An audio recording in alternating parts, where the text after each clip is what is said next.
Hi, I'm Amy Mahaly from Be Well Clinic, and today I want to talk about skin. We're going to talk about what it is, what it's made of, how to keep it healthy, what happens when things go wrong, and then some specifics about protection like sunshine, what to do in the sun. I have also done another lecture about rashes that's on the YouTube channel under Lives, so go check that out if you want to watch even more about skin or you feel like some of your questions haven't been answered. Let's get into these topics. First off, what is skin? Skin is made of primarily epithelial cells on the outside. There's also, of course, other layers of those skin layers. Think back to what you learned in school, which includes fat layers, oil glands, all that kind of thing. But if you think of skin as needing fat and being a connective tissue, that's going to be the best way to understand this in simple terms. What does that mean in practicality? It means that our skin needs a lot of collagen, protein, and vitamin C to make sure that it's healthy.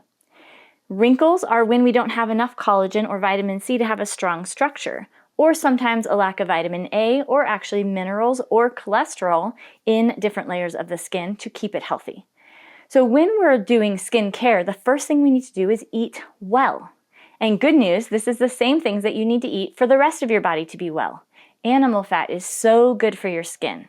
Eating meat stock, which is rich in collagen, the connective tissue of meat, all the gristly bits that you eat on your meat, either eating them or blending them into a soup or into a smoothie or something like that can be helpful. Eating real food vitamin C is very important. And the C and the collagen come together to form the connective tissue that we need for our skin, as well as our ligaments, joints, bones, lining of our intestines, blood vessel lining, and lots of other places. When you have the combination of the vitamin C and collagen, then it's like building a bookshelf. That bookshelf will then store minerals and other vitamins that are needed to be strong and healthy, but you need the base of the shelves before you can put books on the shelf. Collagen, vitamin C being the key and the root of healthy skin. Did I say that enough? It's because it's so important. All right, so we know that the structure of our skin is connective tissue or epithelial cells, which is, by the way, the same thing that our lining of our intestines is made of, our mucous membrane lining, our blood vessel lining, our blood-brain barrier. They're all the same thing.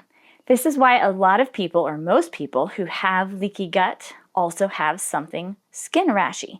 They have eczema or cradle cap or psoriasis or just rashes that show up here and there. And this is showing what's going on in your gut as well and showing you what foods to eat, which are collagen and vitamin C and animal fat. Vitamin A, zinc, copper, there's so many other things, of course, important for the skin, but let's get the structure right first. Okay, the next thing we need to know about the skin is that our pH is supposed to be slightly acidic. We have something called an acidic barrier on our skin. It's part of the barrier that keeps the outside out and the inside in. We think of the cells being the barrier, which they are, but also the acidity on the skin is helpful to have things land on it that shouldn't be there, and they actually die from the acidity. Our skin should be a pH of 3 to 4. If you remember back in chemistry again, this is midway on the acidic scale. Our stomach pH, by the way, should be between 1 and 3. So we have quite acidic skin, and when we lose that acidity, a couple things happen. One, the barrier's not as strong, and it doesn't hold things in. So if you are constantly feeling like you're getting dry skin and you're eating enough fat or you're putting tallow or lotion on it and it's drying out, it could be because the acidic barrier of your skin is gone. The best way to fix this is to do apple cider vinegar or some other food acid on your skin. I personally love using apple cider vinegar. It does really well with my skin. So I'll just put a little on my hands or on a paper towel and just pat it on anywhere that keeps getting dried out, especially places that are exposed to the wind or the sun a lot. I found this helps trap in the moisture, even to protect my skin when I'm going out in the sun. So it's helpful even in that case. The other thing you can put on your skin that is acidic is cultured dairy. My favorite to use is sour cream, and you can even check out our blog post that I wrote years and years and years ago called Put Some Sour Cream on It. There's so much good that it does to your skin. Sour cream is acidic, it is an animal fat, and it is probiotic. So it gives your body so much good right with one application. You get a 3-in-1. Of course, if you are seriously reacting to dairy, this would not be a good idea, but most people tolerate this very well. Speaking of probiotic, the other thing that's really important to keep the barrier of our skin, just like every epithelial cell, including in our gut, is to have good bacteria maintaining the epithelial lining cells of the body. So just like we have flora in our gut that maintains those good gut linings that have not leaky gut, we have flora on our skin that maintains our barrier. This is part of what's breaking down when we have eczema or persistent rashes. And this, of course, is also true that all eczema has a base in the liver. It's related to toxins, and there's always Candida yeast involved. That is true. But let's think about that. We're going to get to liver in a second. But when we have Candida on our skin, eating the toxins coming out through the skin as we sweat them out, whether or not you notice the sweat, we're pushing them out through our skin. If you bring good bacteria to balance out the yeast, or you bring milk kefir to balance out the yeast, that's going to be so helpful for your body and your skin to be balanced and to restore that skin. Now, it also can cause a die-off reaction. Die-off being when the good bacteria and the bad bacteria, or yeast or microbes, right? The quote, good and bad guys fight when they come in contact with each other. We want that to happen. We need to crowd out the overgrown pathogenic bacteria and yeast and everything that's off balance, but we want to do it in a way that's slow. So if you start putting kefir or kefir, some people say, or sour cream, or even apple cider vinegar or probiotic powder on your skin, and you start having a reaction, it's very possible that what's happening is die-off. This is a good thing to do, but do it slower, maybe a little bit at a time, or something that's more diluted, or do it every other day, or something that your body can manage. When we have good acidity on our skin, good nourishment to our skin, both in and out, we'll talk about that in a second, and we have good probiotics or good flora living on our skin will have the best chance for being healthy. We live in a toxic world, and toxins can be a problem. We're going to talk about that in just a second. When I say that we can feed our skin, we can feed our skin with animal fat.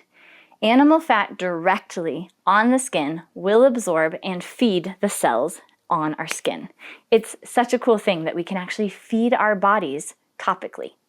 Not everything, but with animal fat we can.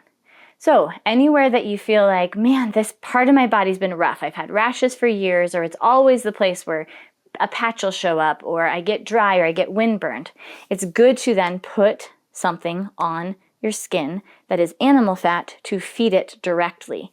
Because maybe your body needs a lot of fat in other ways. You're healing, you're repairing a lot of other parts of your body, and the skin is just not getting very much of the distribution. So let's give it direct access to fat as food for the skin. Okay, let's talk about toxins now. We have talked about giving the skin the best chance. The pH is good, the probiotic and good flora is there, we've fed our bodies in and out, and you're still getting a rash. What is happening there? The skin is a large detox organ. It is an organ that we use to push toxins out, but it's a backup organ. We shouldn't be doing overwhelming amount of detoxing through our skin.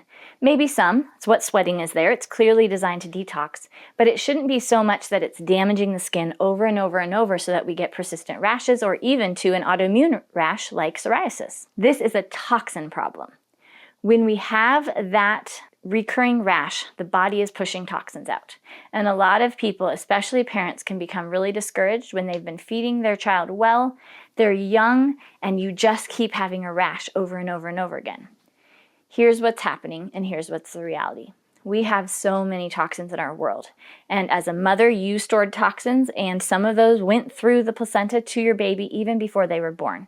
There's toxins in the air we breathe, in the food that we eat. Even if you're eating as clean as you can, there's going to be toxins. The water, unless you are purifying everything, reverse osmosis everything, which kills the water, and I don't even actually recommend that, you're going to get some toxins in your water.